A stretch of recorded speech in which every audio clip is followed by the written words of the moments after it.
Hello friends, હું Nitaben cooking ચેનલથી મારી ચેનલમાં ફ્રેન્ડ્સ તમારું સ્વાગત છે. આજે આપણે બાળકોને ખૂબ જ પ્રિય હોય અને જોતાં જ મોઢામાં પાણી આવી જાય એવી એક ચાટ લઈને આવી છું, જે એકદમ અલગ રીતે જ મેં બનાવી છે. તે એકદમ ચટપટી અને એકદમ સ્વાદિષ્ટ એવી બાસ્કેટ પૂરી છે. તો ચાલો ફ્રેન્ડ્સ, આપણે બાસ્કેટ પૂરી બનાવીએ. બાસ્કેટ પૂરી બનાવવા માટે મેં આ 1 કપ ઝીણું કટ કરેલું કોબીજ છે, આ 1 કપ ગાજર છે, 1 કપ કેપ્સિકમ છે, 1 કપ ટમેટું છે, 1 કપ ડુંગળી છે, 1 કપ મકાઈ બાફેલી છે, 1 કપ બટેટા બાફેલા છે અને 1 કપ પાસ્તા બાફેલા છે.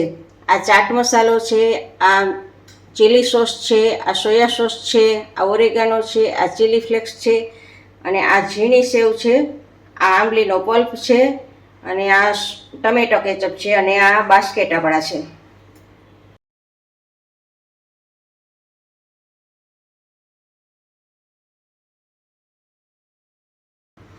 બાસ્કેટ પૂરી બનાવવા માટે આપણે બાસ્કેટમાં ભરવા માટેનું પૂરણ બનાવવાનું છે. તો એ બનાવવા માટે એક પેન લીધું છે અને મેં એમાં 1 ચમચી ઘી એડ કરું છું.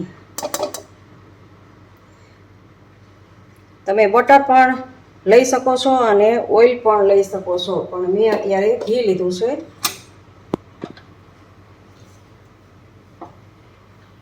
ઘી ગરમ થાય એટલે એમાં હું આ 1 કપ કોબી છે, કોબી એડ કરું છું. આ 1 કપ ગાજર, આ 1 કપ કેપ્સિકમ, આ ત્રણેય વસ્તુને એડ કરીને સાતળવાનું છે.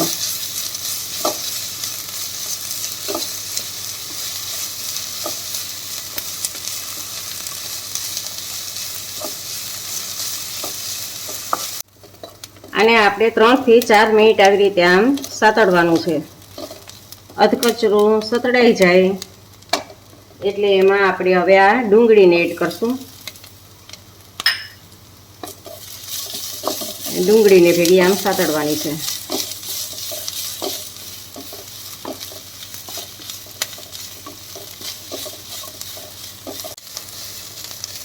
હવે આપણી આ ડુંગળી પણ થોડીક સતળાઈ ગઈ છે, તો ટમેટાને હવે આપણે એડ કરવાના છે એમાં.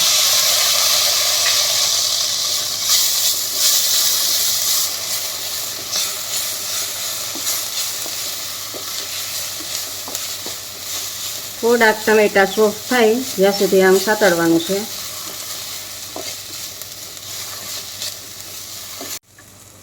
હવે આપણે આમાં બાફેલી મકાઈના જે દાણા છે એ દાણાને આમાં એડ કરીએ અને એની જ સાથે આ બાફેલા બટેટા 1 કપ છે અને આ બાફેલા પાસ્તા છે એને એડ કરીએ.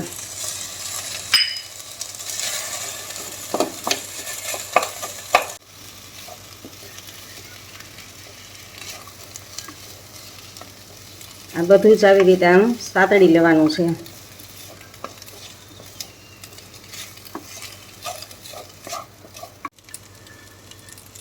હવે એમાં હું આ 1 મોટી ચમચી ચીલી સોસ નાખું છું અને અડધી ચમચી સોયા સોસ.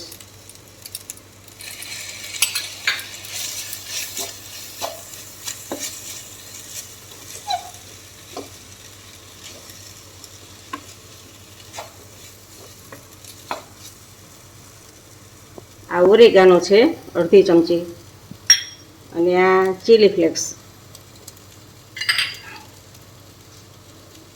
અને થોડુંક સ્વાદ મુજબ મીઠું.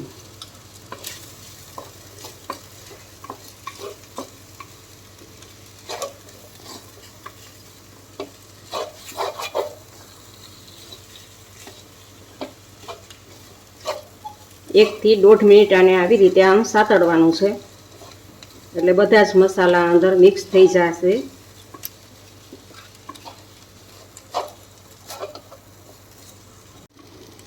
આ આપણું બાસ્કેટમાં ભરવા માટેનું પૂરણ તૈયાર છે.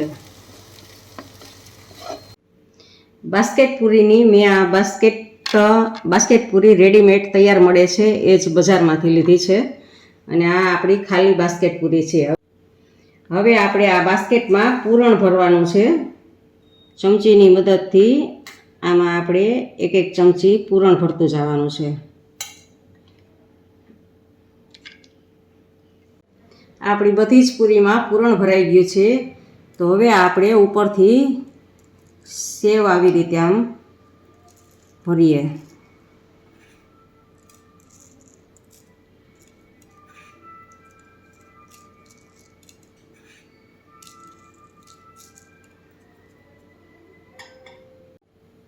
હવે ચાટ મસાલો સ્પ્રિંકલ કરવાનો છે.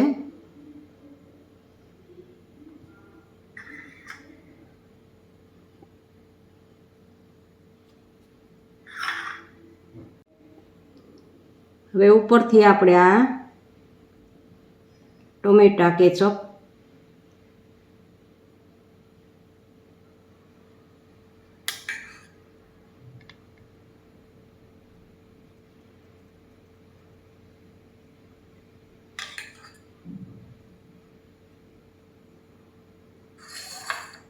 અને હવે છેલ્લે આપણે આ આંબલીનો જે રસો છે ખાટો મીઠો એ રસો